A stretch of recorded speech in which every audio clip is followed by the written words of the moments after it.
E aí, moçada do CCJ, tudo tranquilo? Mais uma vez com vocês, professor Samuel, e hoje falaremos de seleção artificial. Na aula passada, nós falamos sobre o processo de especiação, como é que surgem novas espécies. E aí, dentro desse processo de especiação, nós vimos que um dos fatores que podem auxiliar nessa condição é justamente a ideia da seleção natural. Só que, além da seleção natural, uma coisa que aconteceu ao longo da história humana, que o ser humano ele acabou interferindo dentro da escolha das espécies. É o que essa aula trata hoje, que é justamente essa aula sobre seleção artificial. E olha só, quando a gente pensa em seleção artificial, não tem como não lembrar da seleção natural escrita por Charles Darwin. O Darwin, ele se baseou muito em pesquisas, em experiências que ele via acontecendo ao redor do planeta, a partir de suas viagens, de textos, de livros, referências que ele obteve ao longo da sua vida acadêmica de pesquisador. E a seleção artificial, ela foi uma base para ele poder escrever a seleção natural, a origem das espécies, o seu livro mais famoso, é, é, que acabou contribuindo muito para tentar explicar como é que funciona a evolução das espécies ao longo do tempo. E aí, o grande ponto que o Darwin trabalhou foi justamente o cruzamento entre diferentes tipos de pombos. Por que isso? Porque ele, ao longo de suas viagens, eu tenho que lembrar lá das teorias evolutivas, que o Darwin ele passou quase 5 anos viajando ao redor do globo no HMS Beagle, o navio da Marinha Real Inglesa. E nessas navegações, nessas viagens ao redor do planeta, ele pôde observar diferentes variedades de pombos. E para ele, esses pombos todos descendiam do ancestral comum. É só lembrar da ideia básica da teoria de Darwin, né? Além da seleção natural, do ambiente selecionando as espécies mais adaptadas, ele também trabalhava com essa questão de que todas as espécies tinham um ancestral comum. E, para não deixar de ser, né, eu sempre trago uma referência de um livro, eu estava procurando na minha biblioteca e achei esse livro, Origens, que é uma seleção de cartas do Darwin. E eu vou ler um trechinho de uma para vocês. Olha só.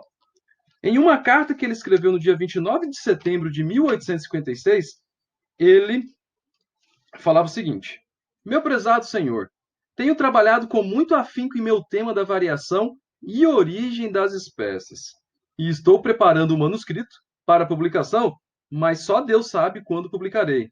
Não em menos de uns 2 anos, receio, porém, quando fizer, o primeiro exemplar será enviado ao senhor. Né? Ele continua e fala assim: ó, ultimamente, tenho trabalhado sobretudo com os animais domésticos e disponho agora de uma coleção considerável de esqueletos. Fico surpreso ao ver o pouco de atenção que tem sido dada a esse assunto. Constatei diferenças gravíssimas nos esqueletos dos coelhos domésticos. Por exemplo, que creio que todos hajam descendido, com certeza, do tronco de um ancestral comum. Mas os pombos oferecem o exemplo mais esplêndido de variação, e, ao que parece, é possível fornecer provas conclusivas de que todos descenderam do Columba livia. Columba livia, galera, é o nome científico dessa pomba doméstica que nós vemos nas praças, nos canteiros, em cima de estátuas. Nós temos bastante, bem difundida ao redor do globo. Então, com essa carta, com esse exemplo, o Darwin ele estava utilizando, então, de conceitos da seleção artificial, daquilo que as pessoas faziam com as espécies, para justamente ele conseguir escrever e lançar a seleção natural, que ele lançou em 1859. E aí, a partir disso, o que ele percebeu?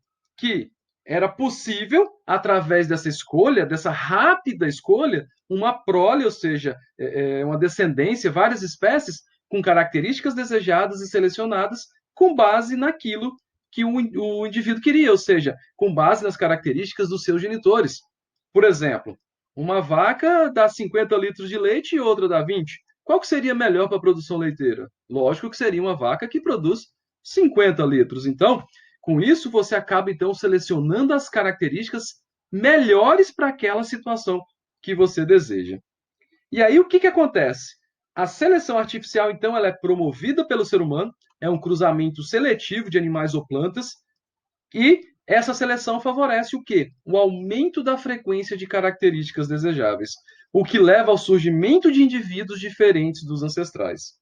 Na seleção artificial, então, os indivíduos que mais cruzam e cujos descendentes tornam os mais frequentes serão justamente aqueles escolhidos pela ação seletiva do Criador, ou seja, uma seleção artificial. Na seleção artificial, escolhe-se a característica melhor para aquela situação requerida pela espécie humana. E aí, tem muita gente que pensa que seleção e evolução é sinônimo. Não, eles não são. A evolução, a seleção é uma escolha, né? Seja ela natural, seja ela de forma artificial, é uma escolha. A evolução não, a evolução é uma alteração na frequência, seja dos organismos, seja dos genes, ao longo do tempo. Isso pode acontecer através de milhões de anos ou pode ser uma coisa rápida, dependendo do tipo de organismo. E aí, ela pode ocorrer independente se haja ou não seleção. Lembrem-se disso, seleção e evolução não são sinônimos, são dois conceitos bem diferentes.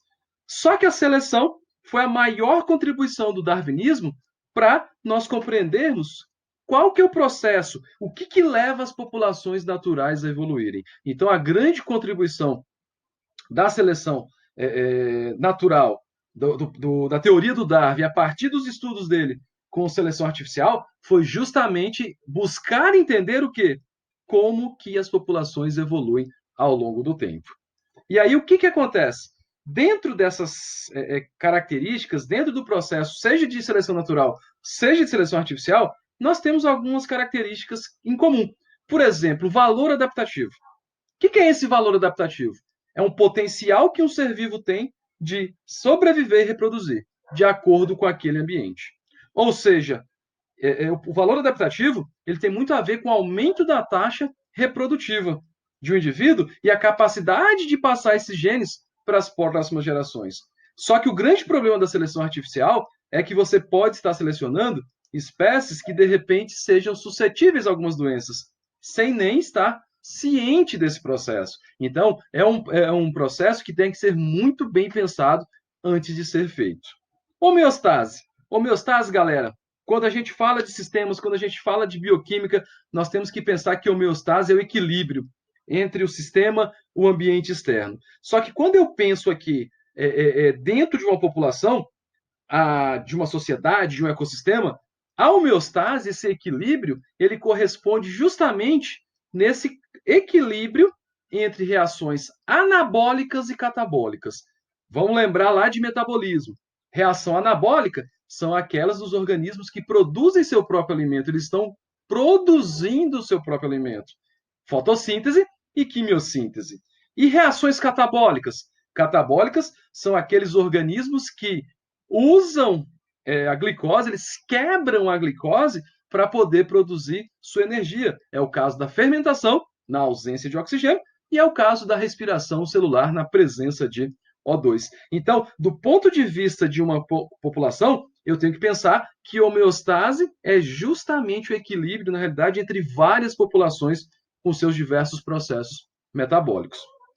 E aí, quando nós falamos de homeostase genética, eu tenho que pensar que é justamente a possibilidade de preservar uma variação genética que pode contribuir para o equilíbrio e a perpetuação de um grupo populacional, em condições ambientais com mudanças repentinas. Se eu penso assim de um animal que é, digamos assim, o começo da seleção artificial, foi o lobo. Foi a partir do lobo que aquelas espécies mais dóceis, que conseguiam ficar mais tempo junto com os hominídeos, eles acabaram originando os cães domésticos que nós temos hoje. Então, eu tenho que pensar que essa escolha, primeiro com os lobos, então essa seleção artificial das espécies mais dóceis, das populações mais dóceis, levou, então, essa variação que nós temos hoje e essa perpetuação do código genético dos cães domésticos. E aí, quando eu quero discutir a homeostase genética, eu tenho que ver até que ponto essa população, até que ponto esses genes, eles vão responder às pressões que vão acontecer. E aí, eu vou criar ali uma bactéria em laboratório. Eu quero saber qual que é a temperatura máxima que ela pode sobreviver, qual que é o pH limite, se é ácido, se é básico, qual que é o fator de pressão. Então, Essa seleção artificial permite fazer isso com as espécies. Eu consigo pressioná-las, eu consigo exercer pressões seletivas para justamente buscar a espécie mais adaptável àquela situação criada em laboratório.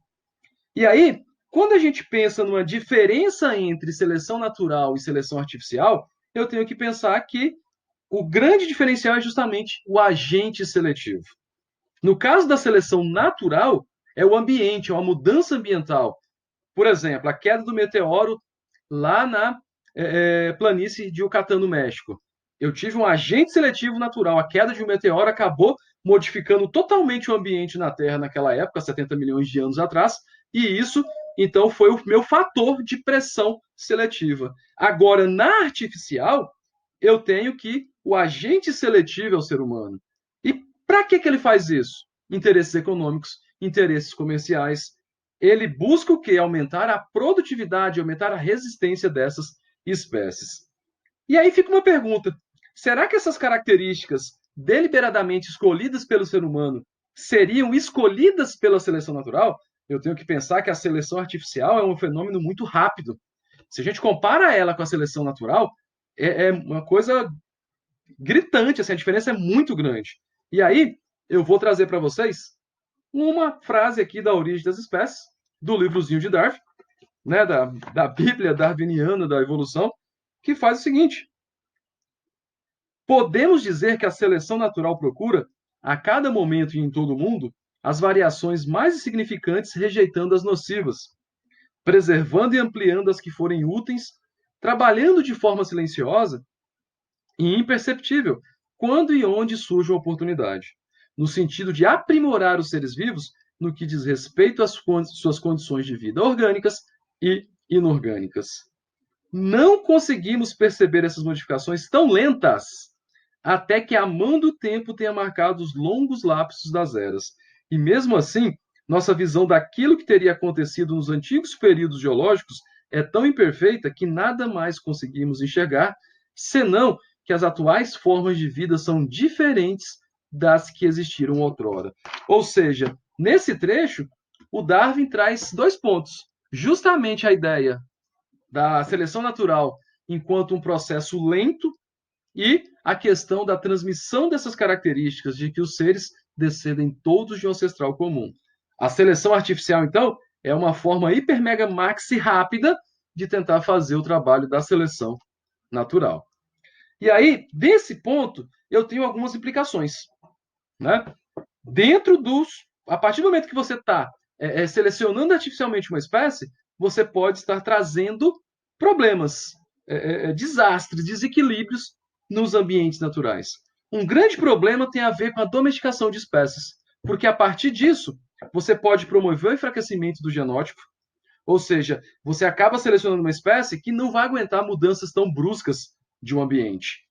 Uma outra coisa bem interessante que a gente ouve constantemente em noticiários é a questão das superbactérias, né?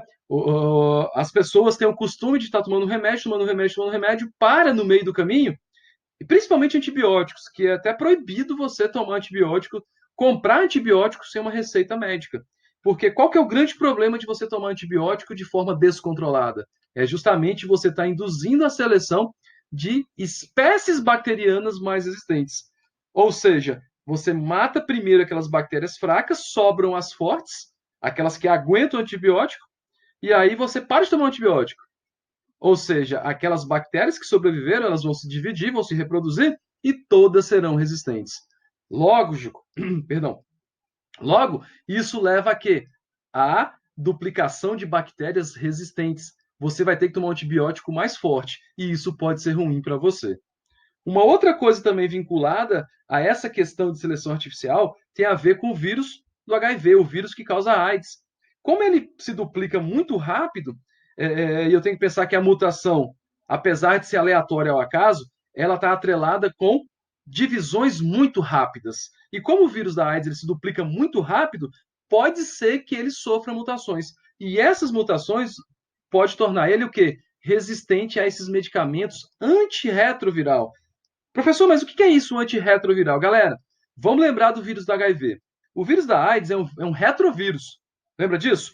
Um retrovírus é um vírus de RNA que tem a capacidade de produzir o seu próprio DNA. Ele faz o caminho inverso, ou seja, ele faz uma transcrição reversa. E aí, esses retrovirais, esses antirretrovirais, eles têm a característica de tentar impedir, então, a ação da transcriptase reversa.